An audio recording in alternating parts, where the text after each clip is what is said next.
January 3rd, 2026. The world was sleeping, but in the dark corridors of the Miraflores Palace, history was about to be rewritten in blood and iron. Operation Absolute Resolve was no longer a plan on a desk in Washington. It was happening. Delta Force had breached the perimeter. For decades, Nicolas Maduro was the man who defied empires. But that night, the strongman of Caracas met a force he couldn't bribe or threaten. 2 days later, January 5th, the man who once stood on a balcony in a red shirt stood in a cold New York courtroom, draped in a blue jail jumpsuit. But to understand how a king ends up in a cage, we have to go back to where it all began, the streets of Caracas, 1962. Nicolas Maduro wasn't born to power. He was a man of the working class, a high school dropout who found his purpose behind the wheel of a bus. Driving for the Caracas Metro wasn't just a job, it was a platform. Maduro discovered his greatest weapon, a loud voice and unwavering loyalty. Then came the man who would change his life forever, Hugo Chavez. In 1992, after a failed coup, Chavez was behind bars. Maduro became his shadow. Along with his wife, Celia Flores, a brilliant and fierce lawyer, Maduro built a wall of protection around Chavez. He proved that in politics, loyalty is worth more than brains. When Chavez took the presidency in 1999, Maduro rose with him. Member of the National Assembly, foreign minister, vice president, the bus driver was now the architect of a revolution. But in 2012, tragedy struck. Chavez was dying of cancer.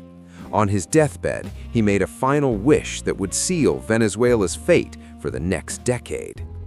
"If something happens to me," Chavez said, "vote for Nicolas Maduro." It was a crown of thorns handed to a man with no economic plan, but a lot of guns. After Chavez passed, Maduro claimed a little bird visited him. He won by a razor-thin 1.5%. The opposition cried fraud. Then came the collapse. Oil prices plummeted. Maduro's answer? Print more money. Hyperinflation hit. A loaf of bread now cost a wheelbarrow of cash. Millions fled the country. The streets burned with protests. But Maduro had a secret weapon, the military. He gave the generals the gold and the oil. By 2018, the world had enough. Maduro won another election that was widely condemned. The U.S. recognized a new leader, Juan Guaido. Sanctions hit like a sledgehammer. Maduro was labeled a narco-terrorist. A $15 million bounty was placed on his head. But Maduro didn't break. He leaned on Russia and China. He traded Venezuelan gold in the shadows. He became a master of survival. Then came the July 2024 elections. This was supposed to be the end. The opposition had proof, real receipts, that Maduro lost by a landslide. Maduro ignored the world. He unleashed Operation Tun-Tun, the knock-knock operation, secret police dragging protesters from their beds. But in Washington, a new plan was forming. The time for talk was over. The order was signed. Targets acquired. January 3rd was the date. The night of the raid was surgical. No massive war, just shadows and silence. Delta Force extracted Maduro before his guards fired a shot. Maduro pleaded not guilty in New York. "I am a prisoner of war," he shouted, but the charges were about cocaine and machine guns. Today, he resides in a small cell in Brooklyn. The man who owned a nation now owns a cot and a sink. His legacy? A broken country, a scattered people, a warning to every dictator: no palace is strong enough to hide you forever.